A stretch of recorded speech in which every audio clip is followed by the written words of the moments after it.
Hello friends, Pankaj Bhardwaj channel में आपका बहुत बहुत स्वागत है। आज हम बात कर रहे हैं रिएक्शन मैकेनिज्म में बहुत इंपॉर्टेंट रिएक्शन की, nucleophilic substitution reactions in aromatic compounds.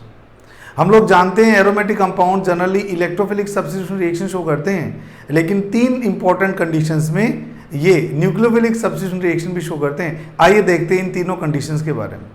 First reaction जो शो करते हैं वो है यूनिमोलिकुलर, सेकेंड रिएक्शन है बाईमोलिकुलर और थर्ड है elimination addition mechanism ARSN1, ARSN2 and ARSNEA mechanism. EA stands for elimination addition, जो बेंजाइन इंटरमीडिएट के थ्रू रिएक्शन होती है। मैं इसके ऊपर वीडियो ऑलरेडी अपलोड कर चुका हूं, आप डिस्क्रिप्शन बॉक्स में देख लीजिएगा, आपको उसका लिंक मिल जाएगा। आज जो हमारा सबसे इंपॉर्टेंट टॉपिक है पढ़ने के लिए, दैट इज ARSN1 रिएक्शन, जो कि बेसिकली एक इंपॉर्टेंट कंपाउंड शो करता है जिसे हम बोलते हैं benzene diazonium chloride, BDAC। Benzene diazonium chloride, ये बेंजीन, ये डाई एजो ग्रुप लगा हुआ है, पॉजिटिव चार्ज होने के कारण EM और Cl नेगेटिव के कारण क्लोराइड, तो इसका नाम है बेंजीन डाईएजोनियम क्लोराइड। ये स्पेसिफाइड रिएजेंट है जो ARSN1 रिएक्शन शो करता है। तो सबसे पहले मैं बेंजीन डाईएजोनियम क्लोराइड की फॉर्मेशन के बारे में बताऊंगा आपको, उसके बाद इससे होने वाली दो इंपॉर्टेंट रिएक्शंस की बात करेंगे। आइए बेंजीन डाईएजोनियम क्लोराइड की फॉर्मेशन की बात करते हैं। बेंजीन डाईएजोनियम क्लोराइड की फॉर्मेशन एनिलीन से की जाती है और इस फॉर्मेशन को डाईएजोटाइजेशन भी कहा जाता है। जब एनिलीन की रिएक्शन, ये एनिलीन है, जब एनिलीन की रिएक्शन सोडियम नाइट्राइट और HCl के साथ करवाई जाती है, सोडियम नाइट्राइट और HCl के साथ करवाई जाती है, आपको जब भी ये दोनों रिएजेंट दिख जाएं, आप समझ जाना कि रिएक्शन एक्चुअली HNO2 से करवाई जाएगी।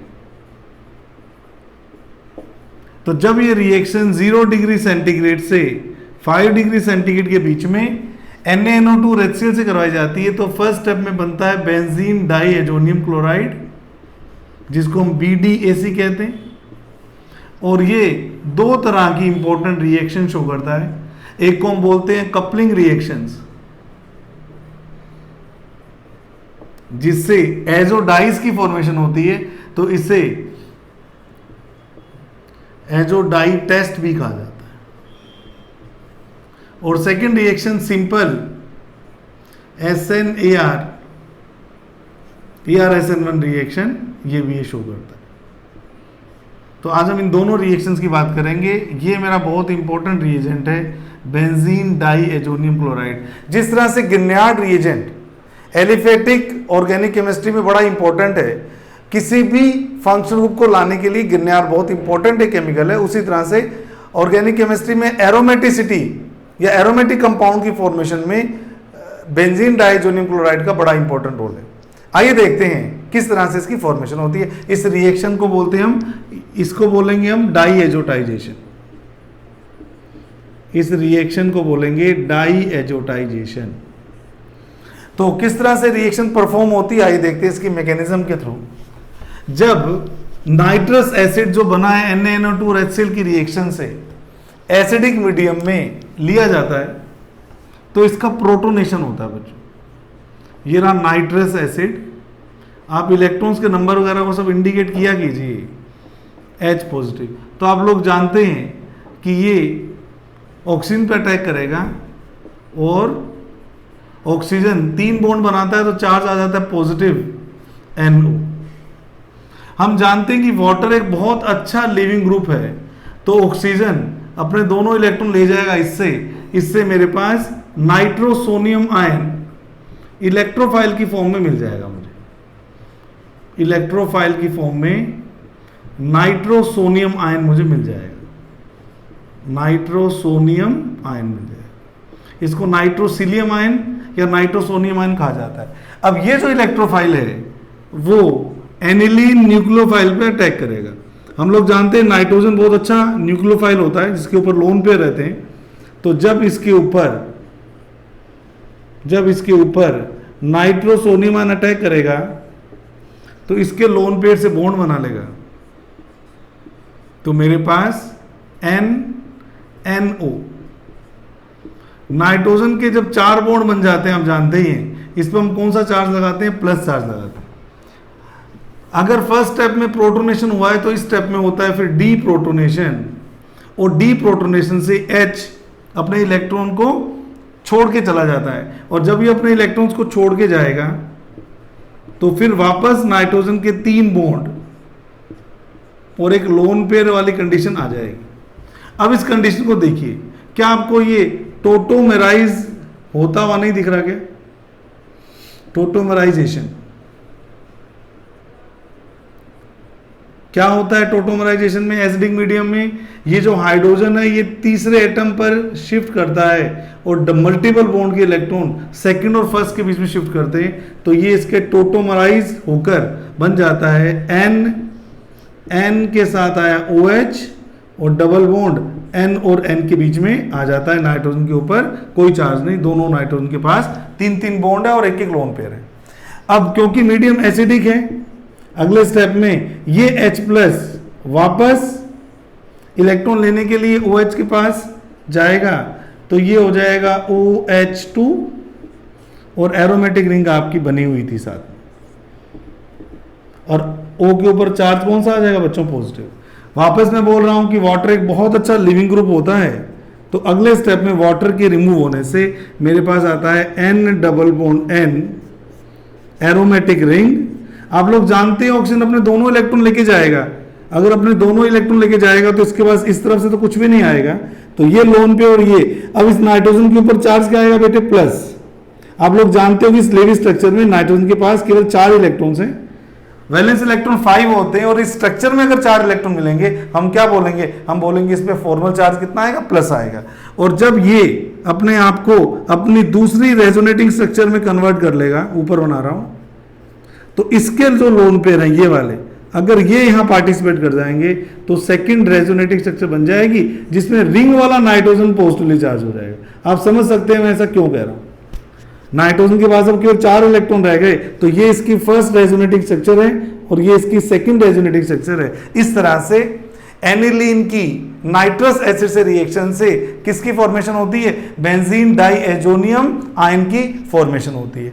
जहां तक डाइएजोनियम आयन का सवाल है, N2 प्लस जो रिंग के साथ लगा होता है ये बहुत अच्छा लिविंग ग्रुप होता है, तो N2 की फॉर्म में, N2 बहुत अच्छा लिविंग ग्रुप होता है तो N2 गैस की फॉर्म में निकल जाता है और फिनाइल कार्बोनियम आयन की फॉर्मेशन होती है, जिस कारण से आने वाला न्यूक्लियोफाइल इसके ऊपर अटैक करके बड़े आराम से सब्स्टिट्यूशन प्रोडक्ट दे सकता है। आइए, तो ये तो बात हो गई डाइएजोनियम क्लोराइड की फॉर्मेशन की। अब हम बात कर रहे हैं इससे होने वाली इंपॉर्टेंट केमिकल रिएक्शंस के बारे में। तो जैसा कि मैंने कहा, मैं स्टार्टिंग में ले रहा हूं इसकी कौन सी रिएक्शन? इसकी ले रहा हूं मैं कपलिंग रिएक्शन। सबसे पहले मैं इसको ले रहा हूं कपलिंग रिएक्शन। बहुत ही इंपॉर्टेंट रिएक्शन मानी जाती है, इसको डाइएजो कपलिंग भी कहा जाता है, इसको डाइएजो कपलिंग भी कहा जाता है। इसको बेटे एजो डाई टेस्ट नाम से भी पढ़ा जाता है, क्योंकि कलरफुल सब्सटेंस बनते हैं, डाइज बनती हैं, इससे आप उस केमिकल को बड़े आराम से आइडेंटिफाई भी कर सकते हैं। तो आइए आपको एक बहुत इंपॉर्टेंट रिएक्शन की तरफ लेके चलते हैं, that is coupling reaction. Coupling reaction में बहुत इंपॉर्टेंट बातें आपको याद रखनी है। मैं एग्जांपल के साथ साथ ही आपको बताना पसंद करूंगा। सपोज मेरे पास ये फिनोल है, ये मेरे पास है फिनोल, ये है फिनोल, ये नॉर्मल एरोमेटिक कंपाउंड की तरह डील कीजिए। और ये मेरे पास है बेंजीन डाइएजोनियम क्लोराइड, ये मेरे पास है बेंजीन डाइएजोनियम क्लोराइड, ये मेरे पास है बेंजीन डाइएजोनियम क्लोराइड। अब मेरी बात ध्यान से सुनिएगा, सोल्ट है तो इसको बिना चार्ज के दिखाना, ऐसे दिखाना। ये है बेंजीन डाइएजोनियम क्लोराइड। जब ये फिनोल के साथ रिएक्शन करता है तो इसकी पैरा पोजीशन का H फिनोल का और ये Cl बाहर निकल जाते हैं, और जब ये बाहर निकल जाते हैं तो हमारे को इस तरह से एक कंपाउंड की फॉर्मेशन होती है, इस तरह से कंपाउंड की फॉर्मेशन होती है। इसका नाम है पैरा हाइड्रोक्सी एजोबेंजीन।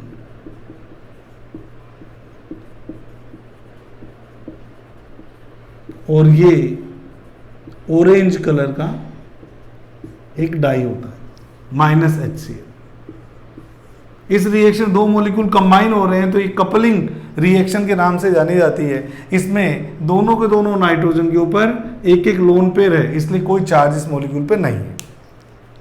अब इस रिएक्शन की खास बात आपको क्या याद रखनी है, ध्यान से सुनिएगा। ये जो एरोमेटिक कंपाउंड है ये तो काम करता है न्यूक्लियोफाइल की तरह इस रिएक्शन, और जो बेंजीन है जोनियम डाइएजोनियम क्लोराइड है ये काम करता है इलेक्ट्रोफाइल की तरह। तो अगर कोई एरोमेटिक कंपाउंड से पूछेगा तो उसके लिए तो नॉर्मल रिएक्शन है। एरोमेटिक कंपाउंड की रिएक्शन कौन सी होती है? Normal reaction, electrophilic substitution reaction. तो एक रिंग के ऊपर इलेक्ट्रोफाइल आके चिपक रहा है, और क्योंकि ये OH ortho para directing group होता है तो या तो आने वाला इलेक्ट्रोफाइल पैरा पोजीशन पे जुड़ता या ऑर्थो पे जुड़ता। तो पैरा वाला प्रोडक्ट बनता है, ऑर्थो वाला जनरली नहीं बनता, क्योंकि ऑर्थो पोजीशन के ऊपर स्टीरिक क्राउनिंग बढ़ जाती है। तो बड़ा जब ग्रुप आता है इलेक्ट्रोफाइल तो उसकी पहली प्रायोरिटी क्या होती है? पैरा पोजीशन के ऊपर आके बॉन्ड बनाने की रहती है।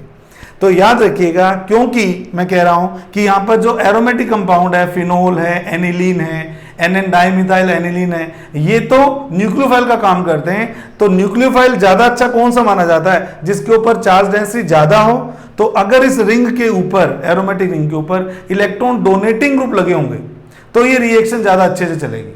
और जहां तक इलेक्ट्रोफाइल का सवाल है, इस रिंग के ऊपर इलेक्ट्रॉन विड्रॉइंग ग्रुप लगे होंगे जब, उतना ही ज्यादा इसकी इलेक्ट्रोफिलिसिटी बढ़ेगी, तो भी रिएक्शन क्या होगी? फास्ट होगी। तो मैं आपको एक कंक्लूड कर रहा हूं कि इस रिंग के साथ इलेक्ट्रॉन डोनेटिंग ग्रुप होने चाहिए और इस एरोमेटिक रिंग के साथ इलेक्ट्रॉन विड्रॉइंग ग्रुप होने चाहिए, तब जाके बेस्ट कपलिंग रिएक्शन के रिजल्ट आपको मिलते हैं। तो अगर मैं आपसे ये बताना चाहूं कि किस किस कंडीशन में कपलिंग रिएक्शन फास्ट होगी, तो मैं यही बता देता हूं कि एरोमेटिक कंपाउंड जो आप ये ले रहे हो फिनोल वाला, उसमें एरोमेटिक रिंग पर जो ग्रुप लगा हो वो इलेक्ट्रॉन डोनेटिंग ग्रुप होना चाहिए। जैसे कि इस ग्रुप की फॉर्म में क्या क्या आ सकता है? इस ग्रुप की फॉर्म में OH आ सकता है, NH2 आ सकता है, NHR आ सकता है, NR2 आ सकता है। इस तरह से इलेक्ट्रॉन देने वाले ग्रुप होने चाहिए। और जहां तक इस रिंग का सवाल है, आप देख पा रहे हैं इस रिंग में, जहां तक इस रिंग का सवाल है, इस रिंग में एक तरह से इलेक्ट्रोफाइल का काम कर रहा है, तो इसकी पैरा पोजीशन पर इलेक्ट्रॉन विड्रॉइंग ग्रुप होने चाहिए। जैसे कि यहां पर NO2 होना चाहिए, या यहां पर आपका OCH3 होना चाहिए। OCH3 चलो प्लस M शो करेगा। NO2 होना चाहिए, CHO होना चाहिए, COOH होना चाहिए। इस तरह से हम इस रिएक्शन की रेट को बढ़ा सकते हैं इन ग्रुप्स को लगा के। अब जहां तक एजोडाई की फॉर्मेशन का सवाल है, अलग अलग केमिकल्स को आइडेंटिफाई करने के लिए इस रिएक्शन का यूज करते हैं, और उस डाई के कलर से हम पहचान लेंगे कि किस एरोमेटिक कंपाउंड ने रिएक्शन की थी। तो पहला एग्जांपल मैंने बोला, जब फिनोल रिएक्शन करता है तो किस कलर की डाई बनती है? ऑरेंज कलर की डाई बनती है। आइए देखें कि ये रिएक्शन किस तरह से होती है, पहली बात। और फिर हम देखने वाले हैं कि अलग अलग केमिकल कौन कौन से कलर के डाई इसमें बनाने वाले हैं। तो आइए एक एक करके बात करते हैं। सबसे पहले मैं बात करता हूं इस फिनोल वाली रिएक्शन की मैकेनिज्म की। ये जो रिएक्शन है, ये फिनोल के साथ वाली रिएक्शन जो है वो वीक बेसिक मीडियम में करवाई जाती है, जिसमें जो pH रखी जाती है बेटे वो 10 to 11 रखी जाती है। तो इससे क्या होता है? सबसे पहले फिनोल वीक बेसिक मीडियम में डीप्रोटोनेट होता है और फिनोक्साइड आयन की फॉर्मेशन कर देता है। ये आपका फिनोक्साइड आयन आ गया, इसकी फॉर्मेशन हो जाती है। आप लोग जानते हैं कि फिनोक्साइड आयन रेजोनेंस शो करता है। फिनोक्साइड आयन जो है वो रेजोनेंस शो करता है। तो रेजोनेटिंग स्ट्रक्चर में बनाने वाला हूं, ये इलेक्ट्रॉन जब इधर मूव करेंगे तो ये इलेक्ट्रॉन इधर मूव करेंगे, तो ये नेगेटिव चार्ज, ये डबल बॉन्ड, आगे आप सब जानते ही हैं। ये मूवमेंट इस तरह से होगी तो ये इलेक्ट्रॉन यहाँ मूव करेंगे, और जब ये इलेक्ट्रॉन यहाँ मूव करेंगे तो यहाँ नेगेटिव चार्ज आएगा, दोनों तरफ double bond O, 2 lone pair, जब ये इलेक्ट्रॉन यहाँ आएंगे तो इलेक्ट्रॉन आगे मूव करेंगे, और जब ये इलेक्ट्रॉन आगे मूव करेंगे तो O double bond ortho position पर नेगेटिव चार्ज, एंड फाइनली जब ये इलेक्ट्रॉन यहाँ मूव करेंगे तो फिर आपका O के ऊपर वापस 3 इलेक्ट्रॉन पेयर और रिंग के अंदर 3 ऑल्टरनेट बॉन्ड्स आ जाएंगे।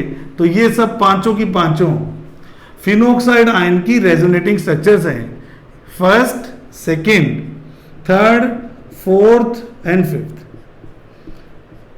अब आपको पता है कि ये जो सब्सटेंस है ये किसका काम करेगा? न्यूक्लियोफाइल का काम करेगा। ये आने वाले इलेक्ट्रोफाइल को अट्रैक्ट करना चाह रहा है। तो क्या मैं ठीक कह रहा हूं कि ऑर्थो और पैरा पोजीशन पर नेगेटिवली चार्ज है, ऑर्थो पैरा ऑर्थो, तो आने वाला जो न्यूक्लियोफाइल आएगा, आने वाला जो सॉरी इलेक्ट्रोफाइल आएगा वो या तो ऑर्थो पे जुड़ेगा या पैरा पे जुड़ेगा। मेटा पे जुड़ने के चांसेस उसके बिल्कुल नहीं है। और क्योंकि मैंने बोला आने वाला इलेक्ट्रोफाइल थोड़ा बड़े साइज का है, बल्कि है डाई एजो वाला रिंग, तो वो ज्यादा प्रायोरिटी किस पर रखता है? पैरा पोजीशन पर ज्यादा ट्राई करता है ऑर्थो पोजीशन की कंपैरेटिवली। कुछ स्टूडेंट्स को यहाँ एक और डाउट भी होता है कि सर O भी तो नेगेटिवली चार्ज है, तो ये भी तो न्यूक्लियोफिलिक साइट है, तो आने वाला इलेक्ट्रोफाइल इससे क्यों नहीं बॉन्ड बना रहा? हमें पता होना चाहिए कि O की इलेक्ट्रॉन देने की टेंडेंसी कार्बन की इलेक्ट्रॉन देने की टेंडेंसी से कम होती है।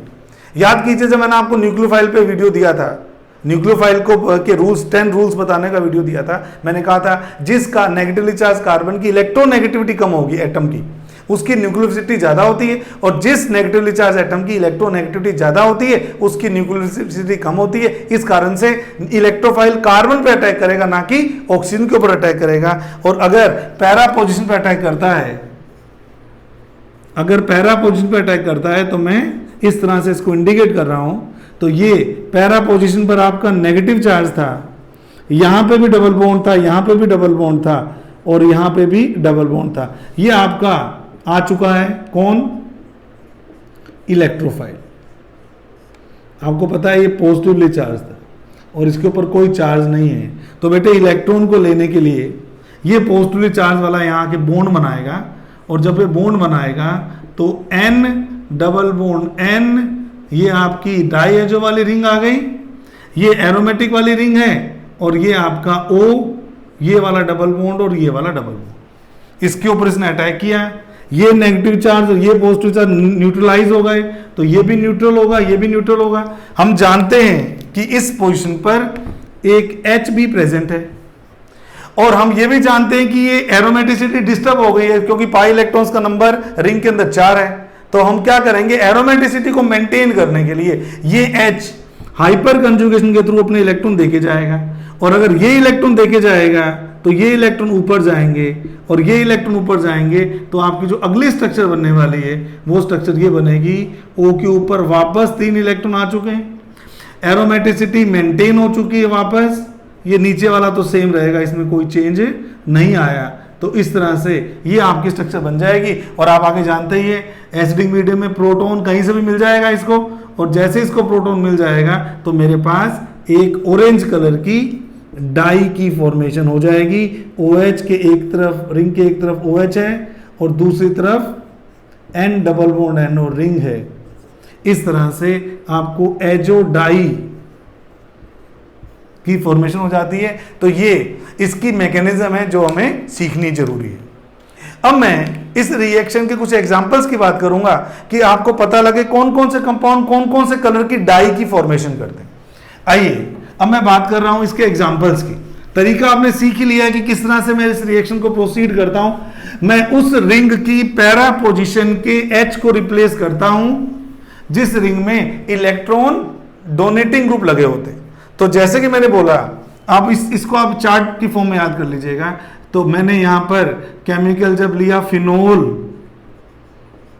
या मैं यहां ले सकता हूं केमिकल एनिलीन, या मैं यहां ले सकता हूं केमिकल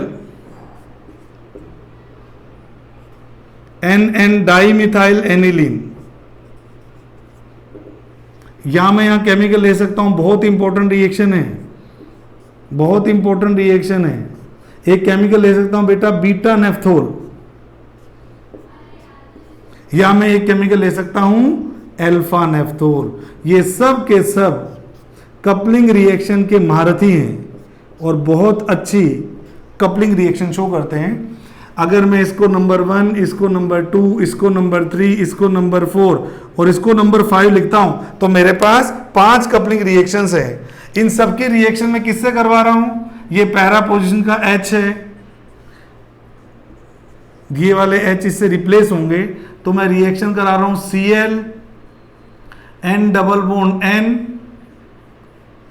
इस केमिकल से, नेगेटिव पॉजिटिव पॉजिटिव, ये सारे रिएक्शन करके आपको एजो डाई जो डिफरेंट कलर की होगी उसकी फॉर्मेशन करने वाले, एजो डाई जो डिफरेंट कलर की होगी उसकी फॉर्मेशन करने वाले। आइए इन सब प्रोडक्ट की स्ट्रक्चर और कलर की बात करते हैं।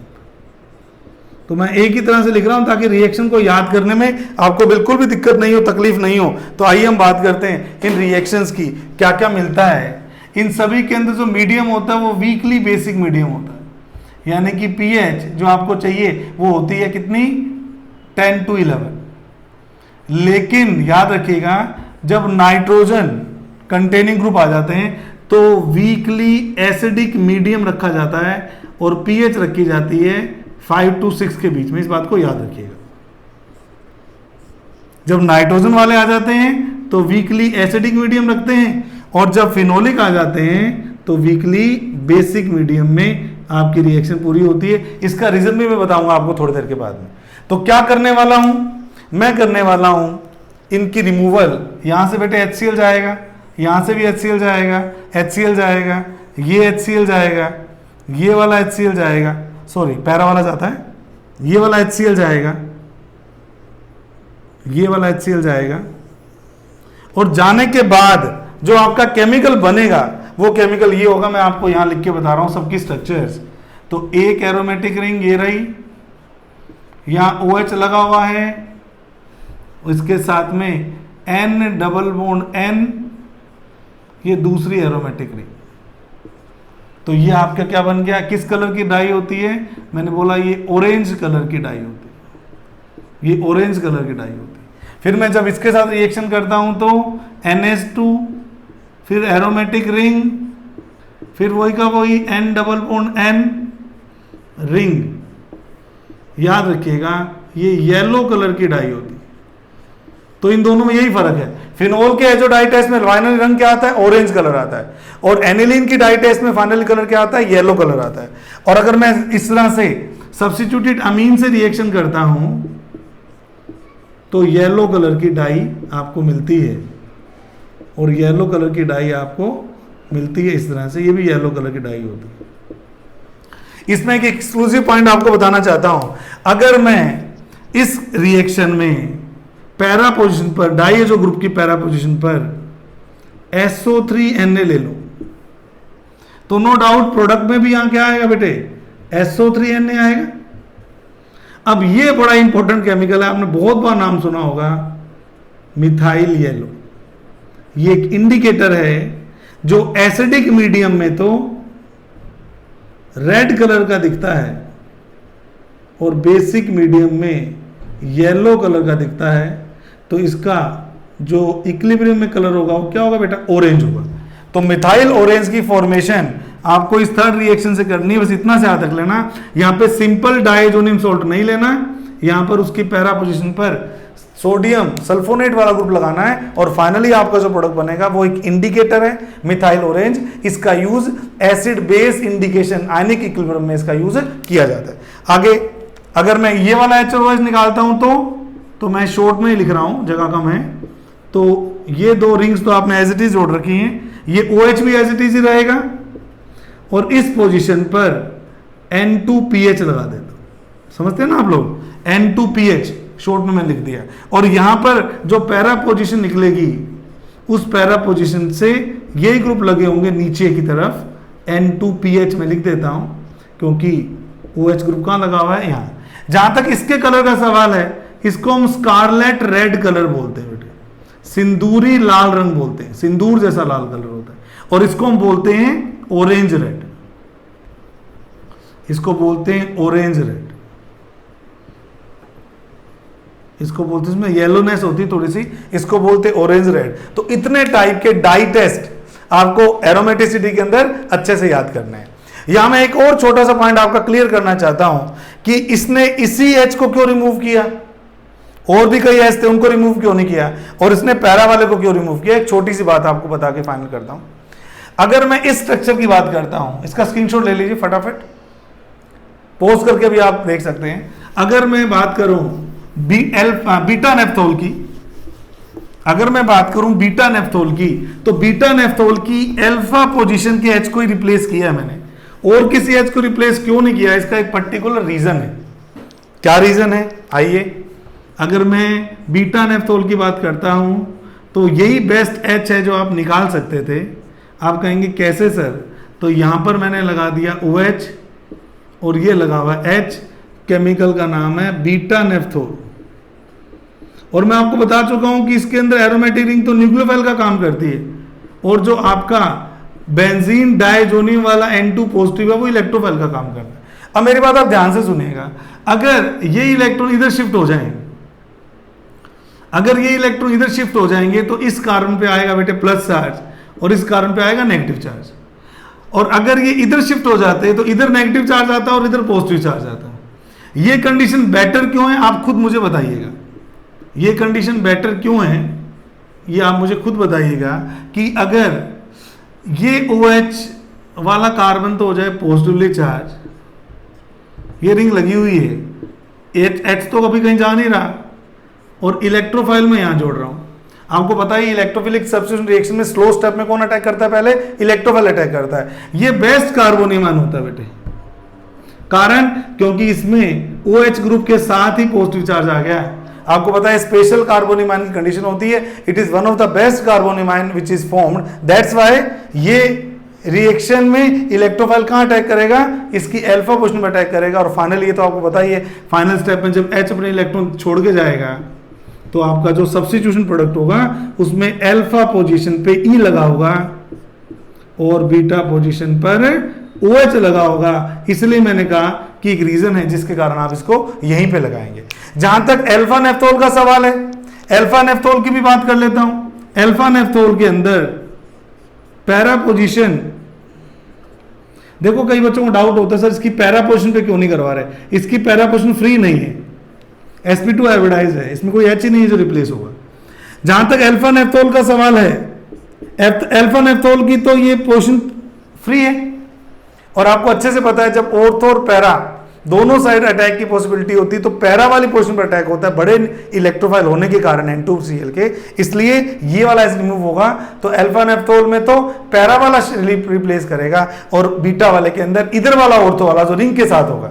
एक और भी रीजन है, देखो इसकी स्टेबिलिटी का, बेंजीन रिंग इंटैक्ट रही है, इस इंटरमीडिएट में भी रिंग अपनी एरोमेटिसिटी शो कर रही है, इसलिए भी आपने यही अटैक करवाना है और किसी पोजीशन पर अटैक नहीं करवा सकते।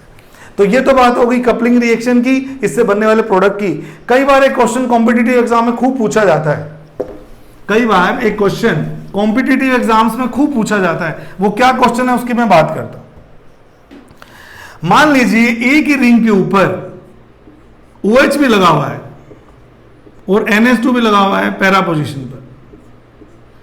अब ये दोनों के दोनों एरोमेटिक रिंग की रिएक्टिविटी को बढ़ाते हैं। मैंने बोला था एरोमेटिक रिंग पे क्या होना चाहिए, इलेक्ट्रॉन डोनेटिंग ग्रुप लगे होने चाहिए। अब अगर मैं इसका डाइएजोटाइजेशन से करवाता हूं रिएक्शन, अब अगर मैं इसका डाइएजोटाइजेशन करवाता हूं तो बहुत इंपॉर्टेंट बात है, ध्यान से सुनिएगा। अगर आपने मीडियम रखा वीकली बेसिक मीडियम, तो उस केस में पीएच रखनी पड़ती है बेटे 10 to 11, और अगर आपने रखा वीकली एसिडिक मीडियम जिसमें पीएच रखनी पड़ती है 5 to 6, तो क्या क्या होगा, एक चीज याद रखिएगा, वीकली बेसिक मीडियम में इस रिएक्शन को OH रेगुलेट करता है और वीकली एसिडिक मीडियम में इस रिएक्शन को NH2 रेगुलेट करता है। क्यों करता है अभी बताता हूं आपको। तो अगर OH रेगुलेट करेगा वीकली बेसिक मीडियम में, यानी कि OH की चलेगी, तो OH कहेगा इस इलेक्ट्रोफाइल को मेरी ऑर्थो या पैरा पे लेके आओ, क्योंकि ये भी OP डायरेक्टिंग है और ये भी OP डायरेक्टिंग है। लेकिन मजे की बात है कि इसकी ऑर्थो पोजीशन इसके लिए मेटा बन जाती है, तो हमें देखना पड़ेगा हमें किसकी बात माननी है। दो हमारे बोस हो गए, तो मैंने क्या ट्रिक बताई कि अगर मीडियम वीकली बेसिक है तो हमारा बोस कौन है, OH। OH के अकॉर्डिंग लगेगा इलेक्ट्रोफाइल। OH कहेगा मेरी ऑर्थो या पैरा पे लगाओ, तो OH की पैरा पोजीशन तो ऑक्यूपाइड ही है, तो OH कहां लगाएगा, आने वाले इलेक्ट्रोफाइल को अपनी ऑर्थो पोजीशन पे लगाएगा, इस पोजीशन पे लगाएगा। और अगर इस पोजीशन पे लगाएगा तो मेरा जो प्रोडक्ट बनेगा उस प्रोडक्ट में OH की ऑर्थो पोजीशन के ऊपर N डबल बॉन्ड N और PH ये आपने बनाना है। वो तो लगा हुआ ही है NH2, उसका तो कोई दिक्कत नहीं।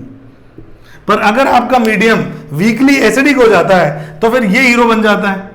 ये कहेगा नहीं मेरी ऑर्थो पैरा पे लगाओ, अब इसकी पैरा पे OH लगा हुआ है, तो NH2 की भी पैरा पोजीशन फ्री नहीं है, तो ये अपनी ऑर्थो पोजीशन पे अलाउ करता है। और अगर इसकी ऑर्थो पोजीशन पे लगेगा तो जो आपका प्रोडक्ट बनेगा उसमें NH2 की, चाहे यहां लगा दो चाहे यहां लगा दो, ऑर्थो पोजीशन के ऊपर डाई है जो ग्रुप आपका लगता है, तो प्रोडक्ट आपका ये वाला बनता है। तो याद रखिएगा अगर दो दो लग गए रिंग के ऊपर तो वीकली बेसिक मीडियम में OH रेगुलेट करेगा और वीकली एसिडिक मीडियम में NH2 रेगुलेट करेगा। मैं इसका कारण बताता हूं। बच्चों मान लीजिए मैं OH की वाली बात करता हूं, ये मीडियम वीकली बेसिक मीडियम ना होके स्ट्रॉन्ग एसिडिक मीडियम होता, स्ट्रॉन्ग बेसिक मीडियम होता, सॉरी। अगर ये स्ट्रॉन्ग बेसिक मीडियम होता तो उस केस में ये क्या करता, याद अब दिमाग लगाइएगा, जो आपका डाइएजोनियम वाली स्पीशीज है वो तो इलेक्ट्रोफाइल है, और अगर स्ट्रॉन्ग बेस होता OH नेगेटिव तो वो न्यूक्लियोफाइल होता, तो वो OH के साथ बॉन्ड बना लेता, डाइएजोनियम वाला इलेक्ट्रोफाइल, तो फिर रिएक्शन आपकी होती नहीं। कैसे, अगर आप थोड़ा सा देख पाओ तो मजा आ जाएगा।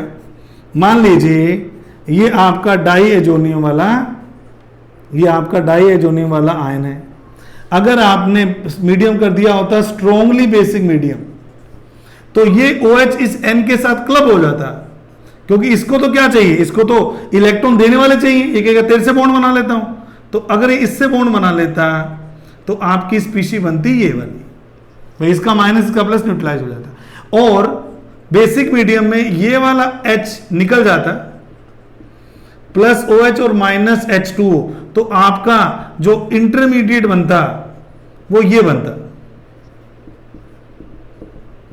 अब बताइए इसका मैं क्या करूंगा, इसमें तो कोई इलेक्ट्रोडेफिशिएंट साइट ही नहीं है, ये अटैक करेगा क्या रिंग के ऊपर, एरोमेटिक रिंग के ऊपर, नहीं करेगा क्योंकि इलेक्ट्रोफाइल ही नहीं रहा। इसलिए स्ट्रॉन्गली बेसिक मीडियम में फिनोल के साथ कोई रिएक्शन प्रोसीड नहीं करती। अब कई बच्चे डाउट करते हैं कि सर चलो वीकली बेसिक मीडियम में करती है, स्ट्रॉन्ग में नहीं करती, आप एसिडिक मीडियम ले लो। एसिडिक मीडियम क्यों नहीं ले रहे भैया, एसिडिक मीडियम इसलिए नहीं ले सकता क्योंकि फिनोल खुद एक वीक एसिड है। अगर मैंने कोई स्ट्रॉन्ग एसिडिक मीडियम ले लिया तो उस केस में फिनोल का आयनाइजेशन, याद करो आयनिक इक्विलिब्रियम और कम हो जाएगा। भाई स्ट्रॉन्ग एसिड की प्रेजेंस में वीक एसिड आयनाइज कम हो जाते हैं, जिसको आप कॉमन आयन इफेक्ट कहते हो। इस कारण से ना तो मैं स्ट्रॉन्गली बेसिक मीडियम ले सकता यहां, ना मैं स्ट्रॉन्गली एसिडिक मीडियम ले सकता यहां, मैं केवल और केवल वीकली बेसिक मीडियम ले सकता हूं, ताकि फिनोल का आयनाइजेशन भी क्या हो जाए, बढ़ जाए और रिएक्शन आपकी फास्ट हो जाए। क्लियर। अब मैं इसकी बात करता हूं। बच्चा कह सकता है सर एनिलीन के केस में आप वीकली एसिडिक मीडियम क्यों लेते हो, स्ट्रॉन्गली एसिडिक मीडियम क्यों नहीं लेते, आ जाओ इसका कारण भी बता देता हूं। अगर मैं NH2 के केस में स्ट्रॉन्ग एसिडिक मीडियम ले लूंगा बेटा, तो वो H प्लस तो NH2 को ही के साथ जुड़ जाएगा और NH2 प्रोटोनेट हो जाएगा, तो आपकी एनिलीन जो है, जो आपकी एनिलीन है वो प्रोटोन लेके एनिलीनियम आयन में कन्वर्ट हो जाएगी। और अच्छी तरह पता है आपको, मैंने बोल दिया कि, और इसका इफेक्ट कैसा होता है, इसका इफेक्ट होता है इलेक्ट्रॉन विड्रॉइंग ग्रुप वाला। अब मेरी थोड़ी पिछले वाली बात याद रखो कि एरोमेटिक कंपाउंड न्यूक्लियोफाइल का काम करता है, उसके ऊपर इलेक्ट्रॉन डोनेटिंग ग्रुप होने चाहिए कि इलेक्ट्रॉन विड्रॉइंग होने चाहिए, इलेक्ट्रॉन डोनेटिंग होने चाहिए, जबकि ये ग्रुप क्या बन गया। कितनी इंटरेस्टिंग बात है, NH2 था तो इलेक्ट्रॉन डोनेटिंग था, ठीक था, जैसे ही प्रोटोनेशन हो गया ये डीएक्टिवेटिंग ग्रुप हो गया, इलेक्ट्रॉन विड्रॉइंग ग्रुप हो गया, इसलिए रिएक्शन आगे नहीं चल सकती। तो मैंने बोला कि वीकली एसिडिक मीडियम क्यों लेते हैं, स्ट्रॉन्गली क्यों नहीं लेते।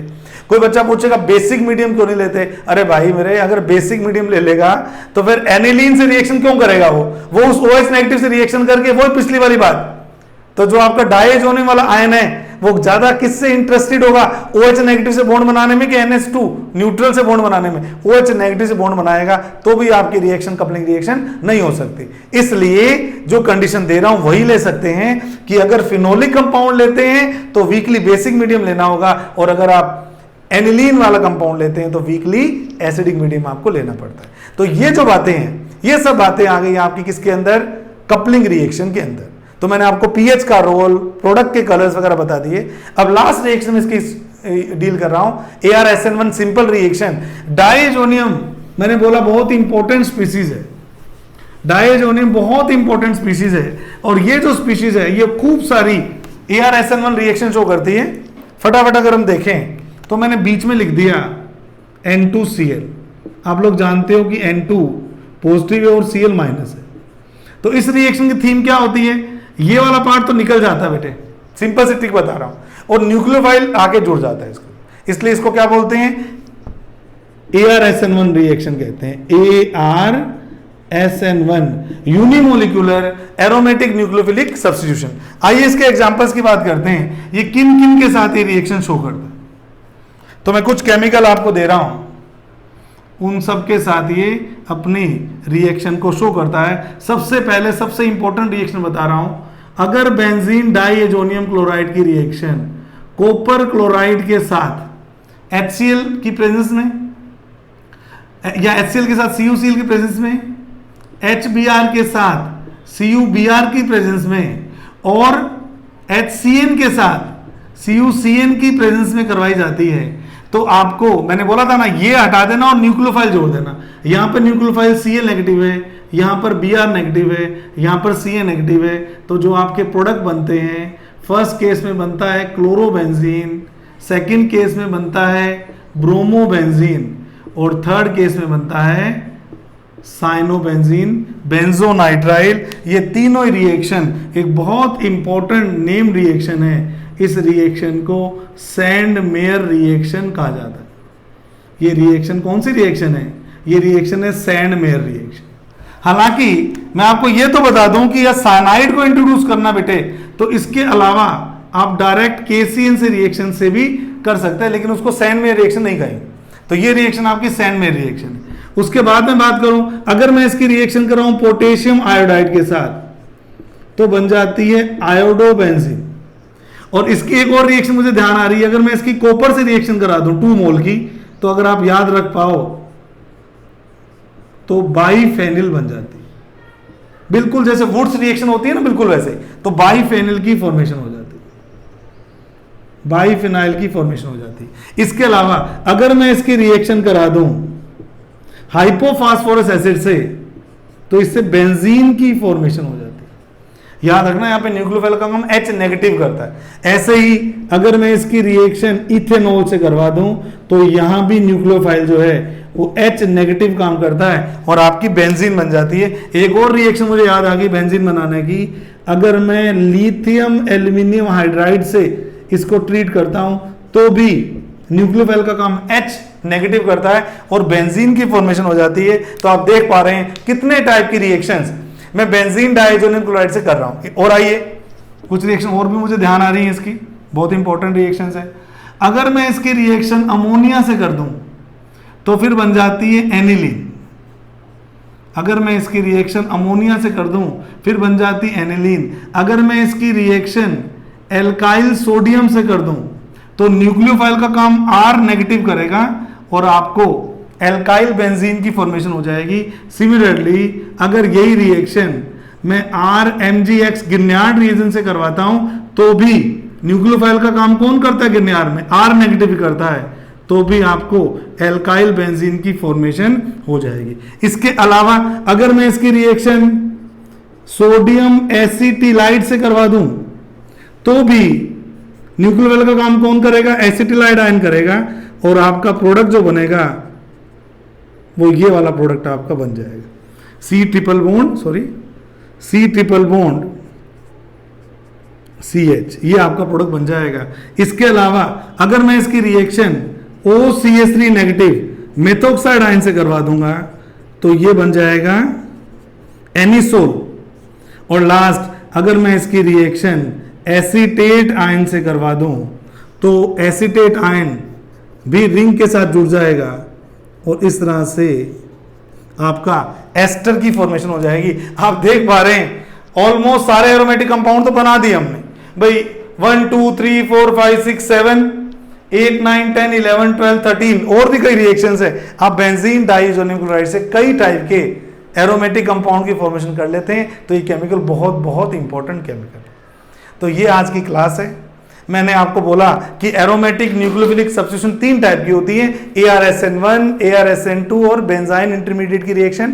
बेंजाइन इंटरमीडिएट मैं ऑलरेडी आपसे डिस्कस कर चुका था पिछले वीडियो में। अब मैंने आपको डिस्कस किया ARSN1।